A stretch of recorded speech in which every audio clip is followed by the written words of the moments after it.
Are you confused about what's been going on in the real estate market? If so, you're not the only one. So in this video, I'm going to give you 5 points on exactly what happened in the month of August, what kind of market we're in right now for the areas of New Tecumseth and surrounding area, as well as a couple points as to what you can do as a seller and a buyer right now to position yourself effectively in this market. But first, I want to just give you a quick peek, show you where I am. I'm actually at a place called Gibson Trail. Some of the local people in the area will know. It's just a nice little hiking trail on the south end of Alliston here with lots of trails through the forest, a nice river, great place to bring the family and the kids, or bring the dog for a walk. So we'll hop right in. Back to real estate. How's the market? The question I always get from everybody. Number one, home prices we know historically dip a little bit in the summertime. Activity slows. This is normal. So month to month, we do see the prices come down a little bit. We are still in a buyer's market. So what I'm seeing is there's still about 3 months worth of inventory across most areas, 4 to 6 months worth of inventory when we start getting up into the higher priced homes, $700,000-800,000 plus. Number three, buyers are taking their time.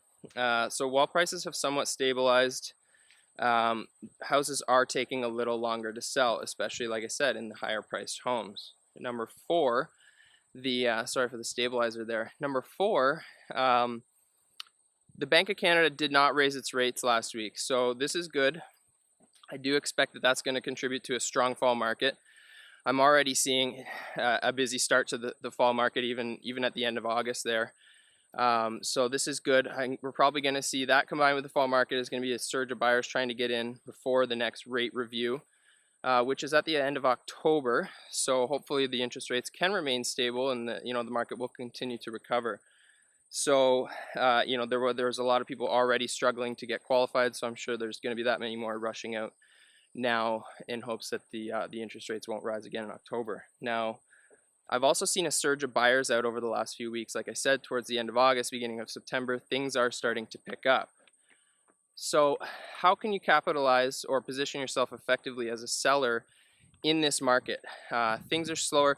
Don't get me wrong, there are still homes that are selling quickly, but what we're seeing is that if you're one of those sellers who's been working on some renovations and you're close to finishing, now's a great time because there is still a good demand for the homes that are fully finished and updated.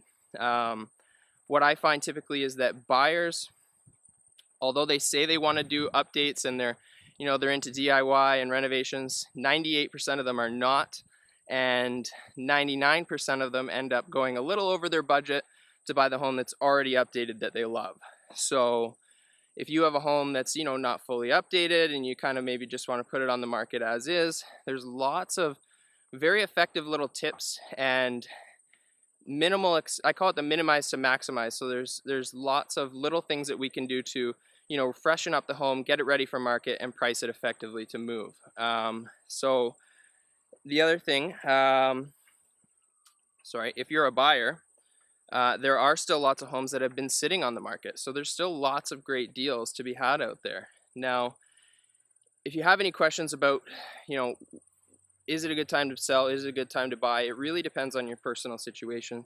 So give me a call. I'd be happy to have a chat. Sorry, the stabilizer's going a little wonky on me. But now that we've covered some of the general trends, let's get into a bit more of the meatier stuff for you analytical types. So month to month prices are down, as we talked about. But what I am seeing is the number of transactions is actually up about 30 to 40% from this time last year. So there's about 30 to 40% more homes actually selling, even though they're selling for less and they're taking a little bit longer. So I believe that's a bit of a healthy contribution towards the market recovery.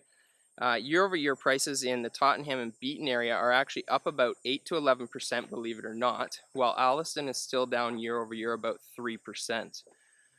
So average prices for the month and home sales for Tottenham and the surrounding areas.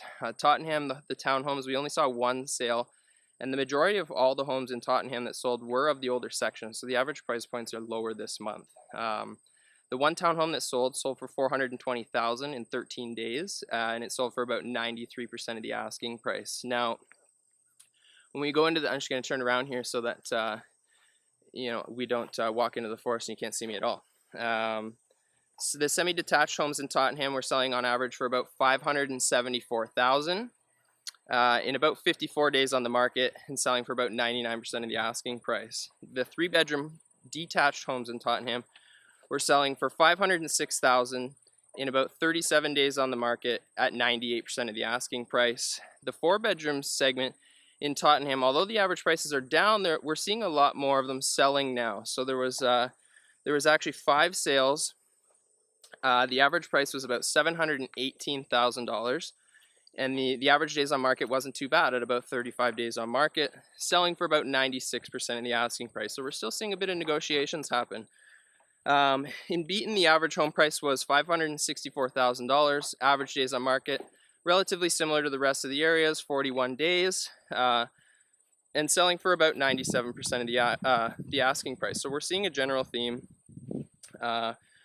Alliston, like I said, was down a little bit, so the average selling price in Alliston for the month of August was $515,000, taking about 39 days to sell and selling for about 97% of the asking price. So again, if you ever want something more specific or more detailed information, feel free to give me a call anytime. My number is 519-217-2034. Have a look at all the newest homes for sale on my website at www.justinmcclintock.ca. Make sure you follow along on my Facebook business page, Justin McClintock, the Property Gallery Realty, for all the latest news and updates. I hope you guys get to enjoy the rest of your summer. I know that I will, and we'll talk to you soon. Take care.